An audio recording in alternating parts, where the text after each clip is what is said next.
E outros motivos reais por detrás dessa justificativa oficial é que São Paulo tinha um revanchismo em relação a Vargas, né? Porque o presidente deposto em 30, Washington Luiz, era paulista.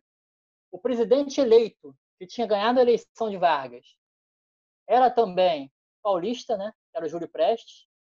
Então, São Paulo perdeu muito poder. Foi o estado mais afetado com a entrada de Vargas no poder. Vargas entrou apoiado principalmente pelo Rio Grande do Sul, Minas e alguns estados menores, né? Então, sempre dá-se destaque para Paraíba, porque era o vice de Vargas, era o João Pessoa, que hoje dá nome à capital da Paraíba. Ele foi assassinado às vésperas da Revolução de 30. Então, essa revolta de São Paulo é um revanchismo contra Vargas e também uma crítica do Estado de São Paulo contra os interventores que o Vargas estava colocando. É claro que se São Paulo era um adversário de Vargas, Vargas não ia colocar como interventor de São Paulo um cara que fosse contra ele e fosse a favor da elite paulista. Então, ele coloca uma série de interventores que os paulistas não concordam com essas indicações e pressionam Vargas por indicar um interventor de comum acordo com a elite paulista e paulistana. Então acontece essa guerra vai de julho de 32 até outubro de 32, dura cerca de 3 meses. Depois, por mais que São Paulo seja um estado forte, ele faz uma guerra civil contra o Estado brasileiro todo, né, o restante todo do Estado brasileiro, e acaba sendo derrotado. E depois de derrotado, o Vargas entra em acordo com São Paulo, indica um interventor, que vai ser o Armando Salles Oliveira, que vai ficar sendo interventor de São Paulo quase até o Estado Novo.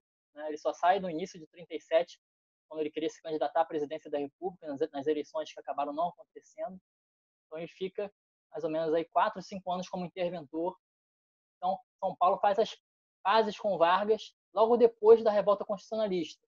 E uma pergunta que cai bastante no vestibular é o seguinte: por que a revolta constitucionalista de São Paulo saiu vencedora nas ideias, embora fosse derrotada militarmente?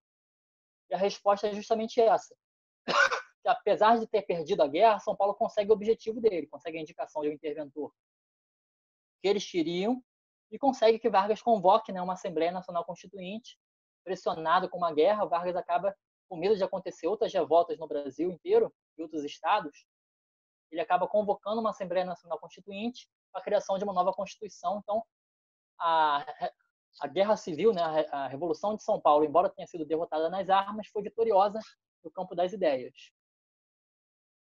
Então, a partir daí, a partir da Revolução de São Paulo, vai acontecer um ponto importante também, respondendo já uma primeira pergunta que entrou aqui, por isso eu dei uma gaguejada que eu estava lendo a pergunta.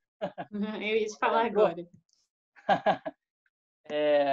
que vai acontecer é o seguinte: quem vai apoiar a entrada de Vargas no poder vai ser o movimento tenentista, tá? Não vai ser as altas patentes militares. O Góes Monteiro, por exemplo, que é um dos caras mais importantes, na época não era general. E vai ser um dos caras das mais altas patentes que vai apoiar o movimento em 30. Só que, com a revolta de São Paulo em 32, Vargas consegue o apoio de alguns generais e consegue combater essa revolta e sair vencedora dessa revolta. Então, de 30 até 32, os tenentes, o movimento tenentista vai ter muita influência no governo Vargas. A partir de 32, depois da revolta de São Paulo, né, com a adesão dos generais até contra a hierarquia, né, generais contra a quebra de hierarquia, eles se juntam ao governo para combater o movimento sedicioso de São Paulo. Esses generais ganham mais importância, tá? Há uma depuração nas Forças Armadas, todo mundo que era contrário ao Vargas é reformado, e, inclusive, pessoas que estavam com postos mais abaixo, né, oficiais com postos mais abaixo, são promovidos a general, e o Vargas, digamos assim, conta com os apoios dos generais já a partir de 32 e reforma os generais que, por acaso, apoiaram São Paulo ou que foram contra ele. Isso que vai acontecer. Então, a gente tem aí, a partir do início digamos assim, da indicação da democracia, né, a partir da convocação da Assembleia Nacional Constituinte, em 33 e 34 vai ter essa Assembleia, e em 34 criava a nova Constituição. E a partir daí também o movimento tenentista se divide. Né? São criados vários partidos políticos no Brasil todo, vários grupos políticos, não necessariamente partidos. Surge, por exemplo, a Liga Eleitoral Católica, em 32, que é a Igreja Católica tentando retomar a influência que ela tinha na política, que havia sido perdida no início da República. É um movimento que vinha desde os anos 20, né, com o cardeal Dom Sebastião Leme, movimento de revitalização da Igreja Católica, e tem o apoio ali do Alceu Amoroso Lima, que escreve muito nos jornais com o pseudônimo de Tristão de Ataíde, e várias personalidades católicas que se juntam na LEC, né, Liga Eleitoral Católica, que indica alguns deputados e senadores para a população votar, para os fiéis, né, católicos votarem. E a principal bandeira do catolicismo é o ensino religioso obrigatório nas escolas. Ao mesmo tempo, surge aí os integralistas, né, também em 32, Ação Integralista Brasileira. Alguns tenentes ingressam nessa Ação Integralista Brasileira, outros tenentes ingressam no PCB, né, o Partido Comunista, como vai ser o caso do Luiz Carlos Prestes, em 34, na virada de 34 para 35. E outros ainda vão tentar se colocar apenas como liberais ou social-democratas, né? Como é o caso, por exemplo, do Pedro Ernesto, que era interventor do Rio de Janeiro. Ele sempre se diz democrata, ele era um tenente também do movimento tenentista, e ele se coloca dizendo que é contra extremismos, que não era nem integralista, nem comunista, que ele seria um democrata. Da mesma forma, vai ser fundada uma frente antifascista em 1935, que vai ser a Aliança Nacional Libertadora. Então a gente vê aí que nos anos 30 a gente tem vários projetos diferentes de país, tá, gente? É um momento em aberto, onde não se sabia para onde o Brasil iria, né? Havia caído a Primeira República, Vargas inaugurou uma novidade, só que essa novidade não estava bem clara. Então, parte deles ingressam no fascismo, parte no comunismo, parte na social-democracia. Outros ainda defendem a continuidade do sistema liberal, né? Embora o pensamento autoritário esteja muito forte nos anos 30, né? E vai influenciar bastante Vargas, a gente vai falar isso já já. Então a gente vai ter, em 1934, acaba o governo provisório, tem início o chamado governo constitucional, né? A criação da nova Constituição em julho de 34. Essa Constituição, ela prevê a criação do salário mínimo, a jornada de trabalho de 8 horas, férias anuais, remuneradas e descanso semanal. Né? A Igreja consegue vitória porque dentro dessa Constituição tem um capítulo exclusivo sobre a família, tá? Falando da família, e a Igreja, graças à pressão que a Igreja consegue, né? Conseguiu a eleição de vários deputados católicos para a Constituinte. Tá? E essa Constituição prevê que fosse escolhido um novo presidente ainda em 34, e votação indireta. O que é uma votação indireta? É uma votação feita pelo Congresso Nacional. E ela prevê para janeiro de 38, se não me engano, janeiro de 38, uma votação popular, aí sim, para escolher o novo presidente da República. Acontece essa votação indireta em 1934 e o Vargas é eleito presidente, por isso que ele governa, né? Por isso que é chamado governo constitucional, o período que vai de 1934 até 1937. Vargas vence essa eleição com 175 votos, disparado. Os outros candidatos, todos juntos, conseguiram somar cerca de 70 votos. Tá? Teve algumas pessoas da Primeira República, teve inclusive o general Góes Monteiro também concorrendo, mas Vargas ganhou de braçada, ganhou fácil essa eleição aí. Então se encerra então o governo provisório, né, primeira das 3 fases desse período Vargas, e se inicia o governo constitucional a partir daí. Bem, uma vez que o Brasil reconstitucionalizado, né, com uma nova Constituição democrática, com o Congresso Nacional funcionando, Senado, Câmara de Deputados, o Vargas vai enfrentar pela primeira vez a democracia, depois de 4 anos governando como ditador no governo provisório. Então, logo depois da criação da Constituição, vai ter um boom de greves no Brasil todo. Principalmente, a Constituição vai ser criada no mês de julho, já em julho, e meses de agosto e setembro, durante esses 3 meses, vai acontecer quase 200 greves no Brasil todo, tá? Só nesses 3 meses. E o governo Vargas vai responder essas greves da mesma forma que a Primeira República respondia, com violência. Vai ter o Filinto Miller, que vai ser o chefe de polícia do Distrito Federal, vai ser um homem forte de Vargas nesse projeto, e ele vai levar à frente essa repressão contra essas manifestações, contra essa mobilização popular, né? Buscando seus direitos, pedindo direitos, aumento de salário. Tá? Então, o Vargas vai começar, a partir daí, a colocar em prática o projeto trabalhista dele.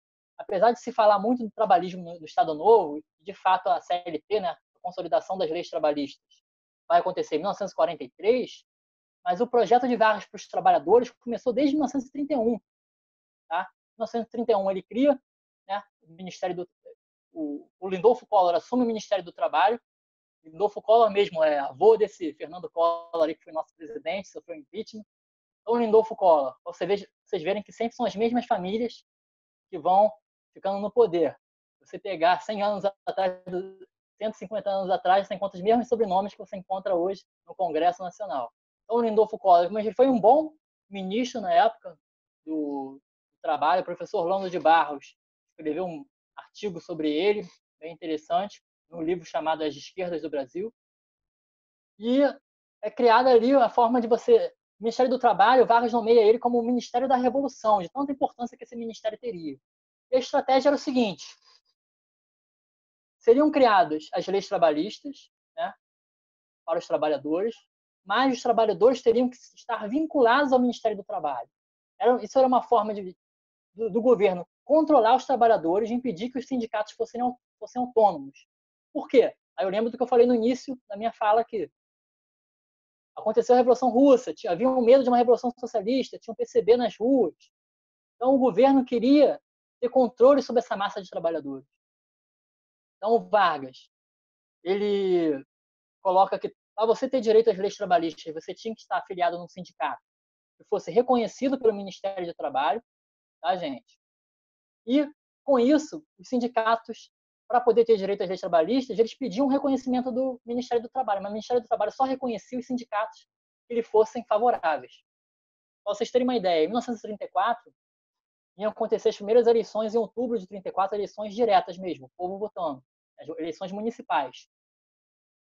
E cerca de 3 mil sindicatos pedem reconhecimento do governo e só 300 conseguem, ou seja, só 10%.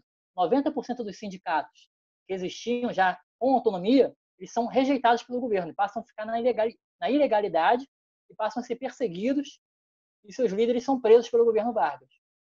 Então, essa história de pai dos pobres que vai ser desenvolvida a partir do Estado Novo, né, vai ser uma estratégia de Vargas. Mas no início dos anos 30, a ideia era se livrar daqueles trabalhadores que fossem radicais e pudessem defender qualquer ideia que o governo era contra. Tá? Houve muita perseguição, muita violência, muitos trabalhadores foram deportados, principalmente os estrangeiros, foram vistos com muita desconfiança pelas autoridades, né? Italianos que eram anarquistas, comunistas, alemães, russos. Então, eram observados de perto pela polícia do Fiorito Miller, e muitos deles foram deportados. E o Vargas, preocupado com essas greves que aconteceram no início do governo constitucional, em vários momentos do diário dele, ele fala que a Constituição está atrapalhando o governo dele, que é necessário que o governo tenha mais energia, mais possibilidade de agir contra esses grupos. Ele fala da mobilização que os comunistas estavam fazendo para tentar derrubar o governo. Então, ele consegue passar no Congresso, que ele tinha maioria, ampla maioria, porque grande parte das pessoas da elite política da Primeira República, que era contra Vargas, tinha sido expulsa do Brasil, ou tinha se retirado do Brasil, ou estava preso. Então, Vargas tinha grande maioria, né, no Congresso Nacional, também porque as eleições foram levadas à frente com os interventores que ele tinha indicado nos estados. Então, ele meio que direcionou essas eleições para a vitória dos candidatos que eram favoráveis ao governo Vargas.